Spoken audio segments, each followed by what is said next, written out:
पाकिस्तान तहरीक इंसाफ के चेयरमैन इमरान खान के खिलाफ एडिशनल सेशन जज जेबा चौधरी को मुबैना तौर पर धमकाने पर तौहीन अदालत केस की समाअत आज इस्लामाबाद हाई कोर्ट में होगी। केस की समाअत chief justice Athar Minallah, justice Mohsin Akhtar Kayani, justice Mian Gul Hassan Aurangzeb, justice Tariq Mahmood Jahangiri और जस्टिस बाबर सत्तार पर मुश्तमिल लार्जर बेंच करेगा।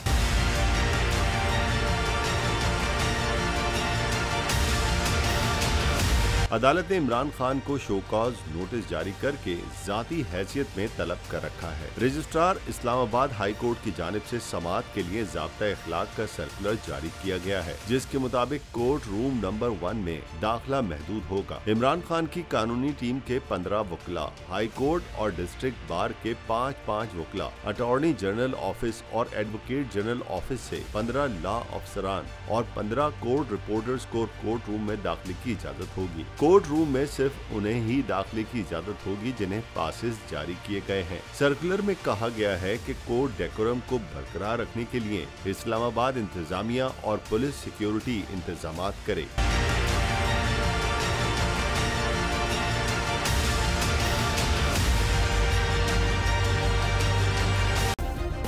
सब्सक्राइब करें और बेल दबाएं ताकि कोई खबर रह न जाए।